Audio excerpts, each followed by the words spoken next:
வணக்கம் நண்பர்களே. அரசியல் அரங்கத்தில் இதுவரைக்கும் பார்க்காத உச்சகட்ட அந்த காட்சிகளை எல்லாம் இந்த தாவேகா மற்றும் அந்த கட்சியினுடைய நிர்வாகிகள் அரங்கேற்றதை நீங்கள் பார்ப்பீங்க அப்படின்னு நான் சொல்லியிருந்தேன் கடந்த வீடியோவில். ஒவ்வொரு நாளும் அது நடந்துகிட்டு இருக்கு. ஒவ்வொரு நாளும் புது புது உச்சத்தை அந்த கட்சியினுடைய அந்த அநாகரிக அரசியலில் நம்ம பார்க்க முடியுது. இப்போ 2 தினங்களுக்கு முன்பு அந்த கட்சியுடைய அந்த தூத்துக்குடி அந்த பெண் அஜிதான்ற அந்த பெண் அவங்க விஜய்காரை மறிச்சது, அதற்கு காரணம் என்ன, அவங்களுக்கு போஸ்டிங் போடாதது, இப்படி பல்வேறு விஷயங்களை ஒட்டுமொத்த மீடியாவுமே பேசிக்கிட்டு இருக்கு. அந்த பெண் 2-3 தினங்களில் மாநிலம் முழுக்க பேசப்படுகிற ஒரு நபரை மாறிட்டாங்க. இப்போ அதில் இன்னொரு கட்டமாக என்னன்னா, அவங்க தற்கொலை முயற்சிக்கு ஈடுபட்டு உயிருக்கு ஆபத்தான நிலையில அங்குள்ள ஒரு பெரிய தனியார் மருத்துவமனையில் சிகிச்சை எடுத்துக்கிட்டு இருக்காங்க. ஒரு தற்கொலை முயற்சிக்கு போற அளவுக்கு மிக கொடுமையான அல்லது மிக மோசமான நிகழ்வுகள் அந்த கட்சியில் அரங்கேறுது பெண்ணுக்கு எதிராக. அப்படிங்கிறத நம்ம புரிஞ்சுக்க வேண்டியது. அந்த பெண் நல்லவங்களா, அந்த பெண்ணுடைய குடும்ப பின்னணி என்ன, அந்த பெண்ணுக்கு அந்த பெண்ணுடைய சகோதரன் என்னவா இருக்கா, இதெல்லாம் நம்ம ஒரு பக்கம் வச்சிருவோம். ஒரு பெண் தற்கொலைக்கு முயற்சி பண்றான்னா, ஏன்னா அது சும்மா நடிப்பு, அவங்க மிரட்டுறதுக்கு அப்படி பண்ணிட்டாங்க அப்படின்னு சொல்லலான்னு பார்த்தா, மருத்துவ அறிக்கையை பார்த்தீங்கன்னா உண்மையாவே உயிருக்கு ஆபத்தா அவங்க போராடுறாங்க. 15 தூக்க மாத்திரைகளை சாப்பிட்டு அவங்களுக்கு அன்கான்சியஸ் ஆகிற அளவுக்கு போய் மருத்துவமனையில் அனுபவிச்சிருக்காங்க. அப்படின்னா எந்த அளவுக்கு மன உளைச்சலுக்கு ஆளாகி இந்த ஒரு முடிவுக்கு அவங்க வந்திருப்பாங்க அப்படிங்கிறத நம்மளால புரிஞ்சிக்க முடியுது. ஸோ இவ்வளவு கொடூரமாக அந்த பெண் பாதிக்கப்பட்டிருக்காங்க. இப்போது வரைக்கும் அதற்கு எந்த தீர்வையும் அந்த கட்சி சொல்லலை. குறைந்தபட்சம் அந்த பெண்ணை அழைத்து பேசுறதுக்கு கூட அவங்க தயாரா இல்லை. அந்த பெண் காரை மறிச்சு போராடுறாங்க, உண்ணாவிரதம் உட்காடுறாங்க, ஆர்ப்பாட்டம் உட்கார 6 மணி நேரம் நாள் ஆர்ப்பாட்டத்தில் இருப்பேன்னு உட்காடுறாங்க. அந்த கட்சிக்காரங்க யாரோ 2 பேர் பேசுறாங்க. அவங்களும் அதுக்கப்புறமா எந்திரிச்சிடுறாங்க. ஆனா அவங்க கேட்டது என்ன? நாங்க கட்சியினுடைய தலைவரை பார்த்து பேசுறோம் அதானே கேட்டாங்க. அதை அவங்கள அழைத்து பேசி இருந்தா இந்த பிரச்சனை இவ்வளவு போயிருக்காது. பெண்ணுக்கு பாதுகாப்பு, பெண்களுக்கு முன்னுரிமை, மரியாதை தருவேன், இப்படியெல்லாம் சொல்ற விஜய் தருகிற மரியாதை இதுதானே. பலர் விஜயை பொறுத்த வரைக்கும் நம் பல வீடியோக்களில் சொன்னதுதான், அவன் ஒரு சைக்கோ கிரிமினல் அப்படிங்கிறதுல எந்த மாற்று கருத்து இல்லை. பல மருத்துவர்கள் சொல்றாங்க. இப்போ பல மருத்துவர்கள், பல செய்தியாளர்கள் அத்தனை பேரும் நான் சொன்னதையே வெவ்வேறு வடிவத்தில் சொல்லிக்கிட்டு இருக்காங்க. விஜய் யாரையுமே அவன் சட்டை பண்றதில்ல. காரணம் அவனுக்கு எதுவுமே தெரியாது. எல்லாத்தையுமே ஸ்கிரிப்டா எழுதி கொடுத்து புரிய வச்சா மட்டும்தான் அவனுக்கு அந்த அரசியலே தெரியும். மேடையில் படிக்கிறது மொத்தமும் எழுதி கொடுத்து படிக்கிறது தானே தவிர சொந்தமாக ஒரு வசனம் கூட பேசுறது இல்லை. ஏன்னா அதுதான் உண்மை. ஏன்னா விஜயை பொறுத்த வரைக்கும் சொந்தமாக அப்படின்னு சொல்லிட்டு படத்துல எந்த வசனமும் பேசுறது கிடையாது, அல்லது பட வசனத்தை உருவாக்குகிற திறன் கூட கிடையாது. நீங்க பல இயக்குனர்கள் பேட்டிகள் பார்த்திருப்பீங்க. எந்த இயக்குனராவது இந்த காட்சி விஜயோட பங்களிப்பு, இந்த காட்சியில் இந்த வசனம் விஜயோட பங்களிப்பு, அல்லது விஜய் தான் இந்த சீனே கிரியேட் பண்ணார், இப்படி எதையாவது நீங்க கேள்விப்பட்டிருக்கீங்களா? ஏன்னா அப்படியெல்லாம் அவனுக்கு எதுவும் தெரியாது. அவனுக்கு என்னன்னா தன்னை பெருசா ப்ரொஜெக்ட் பண்ணணும், தன்னை மிகப்பெரிய ஒரு ஹீரோவா இதுவரைக்கும் இருக்கிற இந்த ஹீரோக்களின் அந்த ஆக்ஷன் ஹீரோக்களை விட பெருசா காட்டணும். அதை பண்ணுங்க. இதுதான் அவன் அதிகபட்சமா அவன் சொல்றது.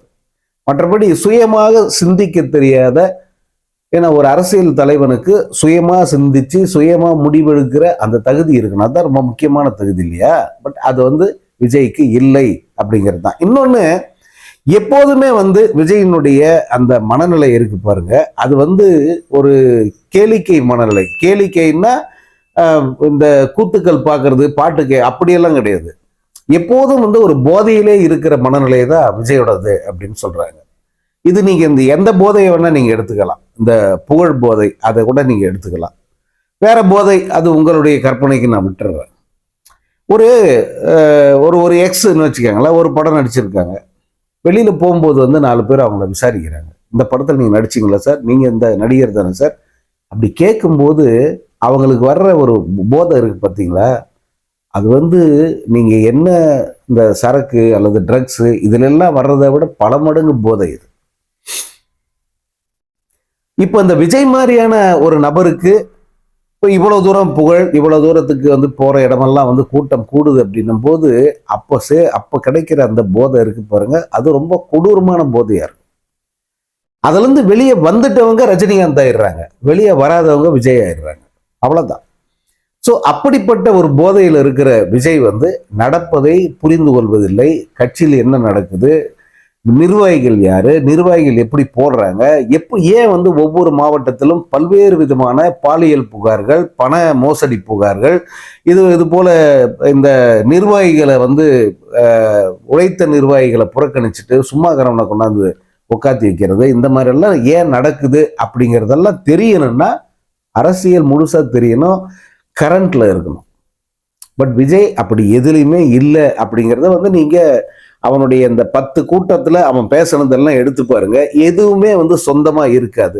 எல்லாமே வந்து ஃபேக்சுவல் எரர்ஸ் இருக்கும், எல்லாத்துலயுமே வந்து தகவல் பிழை இருக்கும், டேட்டாஸுங்கிறதே சுத்தமா இருக்காது. எதையுமே ஆணித்தரமா நிறுவுவதற்கு எஸ்டாப்ளிஷ் பண்ண வந்து அவனால முடியாது. காரணம், எழுதி கொடுக்கிறவன் ஒரு அறவேக்காடு, படிக்கிறவன் தற்குறி. யோசிச்சு பாருங்களேன், ஒரு அறவேக்காடு எழுதி கொடுத்து ஒரு தற்குறி வந்து அதை மேடையில் படிச்சா அது எப்படி கன்வே ஆகும், அது என்னவா இருக்கும் அந்த பேச்சு. விஜயனுடைய பேச்சுங்கிறது முழுக்க முழுக்க வந்து இதுதான். ஸோ இங்க இவ்வளோ கலைபுரம் நடக்குது. இன்னொரு பக்கம் பார்த்தா கிறிஸ்மஸ் விழா, இது டிசம்பர் 25 கிறிஸ்மஸ் தினம். இந்தியா முழுக்க கிறிஸ்மஸ் சிறப்பாக கொண்டாடுறாங்க. ஆனால் பாஜக ஆளுகிற மாநிலங்களில் எல்லாம் கிறிஸ்மஸ் விழாவிற்கு எதிரான நிகழ்வுகளை பாஜக சங்கி கும்பல் வந்து அரங்கேற்றுது. கலவரத்தை தூண்ட முயற்சி பண்ணுறாங்க, குடில்களை அடித்து உடைக்கிறாங்க, கிறிஸ்மஸ் மரங்களை சாய்க்கிறாங்க, அந்த விழாவுக்கு கூடியிருக்கிற கிறித்துவ மக்களை வந்து துன்புறுத்துறாங்க. இந்தியாவில் மட்டும் அந்த டிசம்பர் 25 அன்று கிட்டத்தட்ட 7 இடங்களில் இந்த மாதிரியான கலவரங்கள் நிகழ்ந்திருக்கு. சத்தீஸ்கர், டெல்லி, இப்படி கேரளாவில் கூட வந்து நடந்திருக்கு. கேரள முதல்வரே அச்சப்படுகிற அளவுக்கு வந்து அந்த சூழல் வந்து மாறி இருக்கு. சங்கிகள் வந்து ஊடுருவி இருக்காங்க அப்படிங்கிற ஒரு அச்சம் அவங்களுக்கும் ஏற்பட்டிருக்கு. ஒரு பக்கம் இந்த கட்சியில பெண்களுக்கு எந்த பாதுகாப்பும் கிடையாது, பெண்கள் அவமதிக்கப்படுகிறார்கள், அந்த கட்சி தலைவனே பெண்களை அவமதிக்கிறான் அப்படிங்கிற குற்றச்சாட்டு இருக்கு, அது நிஜமும் கூட. இன்னொரு பக்கம் நாட்டில் சிறுபான்மை இனத்தைச் சேர்ந்த கிறித்துவ மக்களுக்கு எதிரான நிகழ்வுகள் அரங்கேறுது. மிகப்பெரிய ஒரு அச்சம் இது. ஆக்சுவலா இதை வந்து சாதாரணமா எடுத்துட்டு போகக்கூடாது. இந்தியாவில் இதுவரை இப்படி ஒரு நிலை இல்லை. இந்தியாவை பொறுத்த வரைக்கும் வந்து மத நல்லிணக்கம் அப்படின்னா இந்தியா தான் உலகமே சொல்லிக்கிட்டு இருந்த நிலை மாறி இன்னைக்கு இந்த பாஜக இந்த கேடுகட்ட கும்பலால இங்க சிறுபான்மை மக்கள் அச்சத்தில் வாழ்கிற ஒரு நிலை வந்து ஏற்பட்டிருக்கு. தமிழ்நாட்டை தவிர இது எந்த இடத்திலும் சிறுபான்மை மக்கள் தைரியமாக அவர்கள் மத வழிபாடுகளை கூட செய்ய முடியாத ஒரு சூழல் வந்துருச்சு. ஸோ அது ஒரு பக்கம். இதுக்கெல்லாம் ஏதாவது குரல் கொடுப்பான், ஏதாவது பேசுவான், ஒரு அறிக்கையாவது விடுவான் அப்படின்னு பார்த்தா, போங்கடா நீங்களும் உங்க அரசியல், எனக்கு எதுக்கு இதெல்லாம், என்னுடைய வேலை வேற, நான் வந்தது திமுக மேல பழி போடுறதுக்கு மட்டும்தான், எனக்கு கொடுத்துருக்கிற அசைன்மெண்ட் அவ்வளவுதான். இப்போ நான் ஜாலியாக வந்து ஜனநாயகனுக்கு கிளம்புறேன்னு சொல்லிட்டு உற்சாகத்தில் துள்ளி குதிச்சு ஏர்போர்ட்டில் நடந்து போகிற காட்சிகளை பார்க்க நேர்ந்தது. உண்மையிலே மிகுந்த ஒரு வருத்தத்தை தந்த ஒரு ஒரு ஒரு காட்சி அது. இங்கே இவ்வளோ பேர் கலைபுரம் நடந்துக்கிட்டு இருக்கு, அவன் கட்சியிலே இவ்வளோ நடக்குது, ஒரு பொண்ணு வந்து உயிருக்கு ஆபத்தான நிலையில் இருக்கா, அது என்ன ஏதுன்னு கூட கேட்க துப்பு இல்லை, ஒரு அறிக்கை விட துப்பு இல்லை, கூப்பிட்டு பேச துப்பு இல்லை, இந்த கலவரங்களை கண்டித்து ஒரு அறிக்கை விட துப்பு இல்லை. இதெல்லாம் நிகழ்த்துறது யாரு? இந்த RSS சங் பரிவார கும்பல். இந்த கும்பலை கண்டித்து அறிக்கை விட தைரியம் இல்லை. ஜனநாயகனுக்கு கிளம்பிட்டான். அதுவும் அவ்வளோ உற்சாகமாக ஜாலியாக இருக்கலாம்டா, மலேசியா போயிட்டா அட்லீஸ்ட் இந்த தொந்தரவு வந்து நம்ம அப்படி போயிடலாம், மலேசியா போயிடலாம், ஜாலியாக இருப்போம் அப்படின்னு சொல்லிட்டு அவன் போகிறான். அந்த அந்த உற்சாகம் வந்து அந்த முகத்தில் தெரியுது.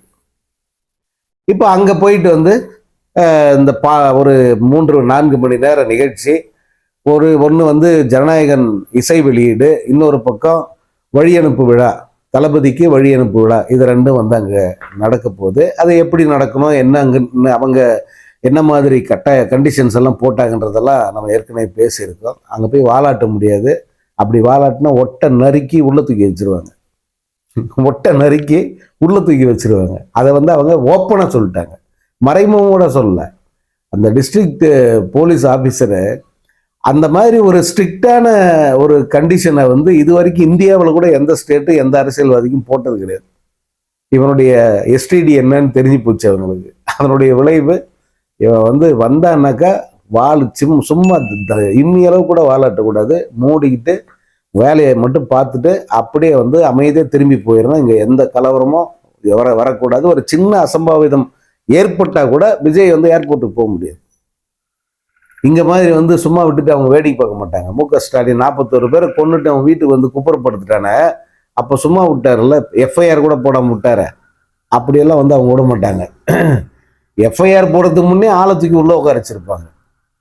அதனால இவன் அங்க வந்து அப்படி போயிருக்கா. இது என்ன மாதிரியான ஒரு மனநிலை அப்படின்ற யோசிச்சு பார்க்குறேன். இது வரைக்கும் தமிழ்நாடு பார்த்த அரசியல் இவன் தன்னை அரசியல்வாதின்னு சொல்லிக்கிறான். பட் நான் இவனை வந்து அரசியல்வாதியை கன்சிடர் பண்ணவே இல்லை. ஆனா மக்கள் அப்படி அரசியல்வாதி அப்படின்னு எடுத்துக்கிட்டாங்கன்னா இது வரைக்கும் இவ்வளவு மோசமாக இவ்வளவு கேவலமான ஒரு மனநிலை கொண்ட அரசியல்வாதி தமிழ்நாட்டு அந்த அரசியல் வரலாற்றிலே வந்து யாரும் இருந்ததில்லை. இந்த ஜனநாயகன் படத்துடைய 3வது சிங்கிளையே வந்து இன்னைக்கே ரிலீஸ் பண்ணியிருக்காங்க. இந்த கலைபரங்களுக்கு மத்தியில அவன் கொண்டாட்ட மனநிலையில் இருக்கான். இல்லைன்னா வந்து இதெல்லாம் வருமா? இந்த படத்துக்காக வந்து இவ்வளவு தூரத்துக்கு ஏற்பாடுகள் பண்ணுவாங்க. எங்க பார்த்தாலும் ஊழல், திரும்பின பக்கம் எல்லாம் பண மோசடி தான் நடந்துகிட்டு இருக்கு இந்த கட்சியில. கட்சியாகட்டும், படமாகட்டும், அல்லது வேற விஜய் சம்பந்தப்பட்ட என்ன விஷயமா இருந்தாலும் எல்லாமே வந்து மோசடியா இருக்கு, ஊழலா இருக்கு. அவ்வளோ பணத்தை வந்து கறக்குறாங்க மக்கள் கிட்ட இருந்து. ஒரு விழா நீ உனக்கு வழி அனுப்ப விடாது, அதுக்கு எதுக்குடா லட்சமா வந்து பிடுங்குற ஜனங்கிட்ட இருந்து? கோடிக்கணக்கில் வசூலிச்சு கொள்ளையடிச்சு என்ன பண்ண போறாது? இதை வந்து ஃப்ரீ ஷோவால நீ காட்டணும். நியாயமா இசை வெளியீட்டு விழான்றது இலவசமா நடக்கிறது தான். அதே போல அங்க கச்சேரி நடத்துற ஒரு 4 மணி நேரம் கச்சேரினா கச்சேரிக்கு பணம் வாங்குறது இயற்கை. ஆனா இது அந்த மாதிரி கச்சேரி இல்லை. இது என்ன கச்சேரி? நீ சினிமா விட்டு வெளியே போற, அதற்கு வழி அனுப்பு விழா இது அப்படின்னு தான் சொல்றீங்க. அப்படித்தானே சொல்லி நடத்துற. அதை எப்படி நீ ஜனங்கிட்ட காசு கேட்டு வாங்கி நீ வந்து அதை நடத்தலாம்? இது எவ்வளவு பெரிய மோசடி, அயோக்கியத்தனம். ஸோ இப்படி இதுதான் வந்து விஜயோடைய அந்த ரூட்டு, இந்த பாதை வந்து இதுதான். அவன் என்னைக்குமே வந்து மக்களுக்கு நல்லது பண்ணணும் அப்படிங்கிற நினைப்பு வந்து அவனுக்கு கிடையாது. அந்த மக்களுக்கு நல்லது பண்ண வர இந்த வாசகம் இருக்கு பாருங்க, இதை கூட வந்து எழுதி வச்சுட்டா தான் படிப்பான். அவன் சொந்தமா அதை சொல்ல மாட்டான். ஏன்னா இங்க இருந்தா தான் சொல்ல வரும். விஜய்க்கு அப்படியெல்லாம் ஒன்றும் கிடையாது. அதனால விஜய் வந்து நான் இப்போதல்ல எப்போதுமே சொல்கிறேன், விஜய் ஒரு தேவையற்ற அணி. இந்த தமிழ்நாட்டை பொறுத்த வரைக்கும் தேவையற்ற அணி. தமிழ்நாட்டு மக்களுக்கு, தமிழ்நாட்டு வாக்காளர்களுக்கு அது ஒரு சனி. இதை வந்து நீங்க எவ்வளவு முடியுமோ அவ்வளவு சீக்கிரமா வந்து விரட்டுறதுக்கு பார்க்கணும். அதுதான் இப்போ உங்க முன்னாடி இருக்கிற முக்கியமான ஒரு இலக்கு. நான் அப்படின்னு தான் சொல்றேன்.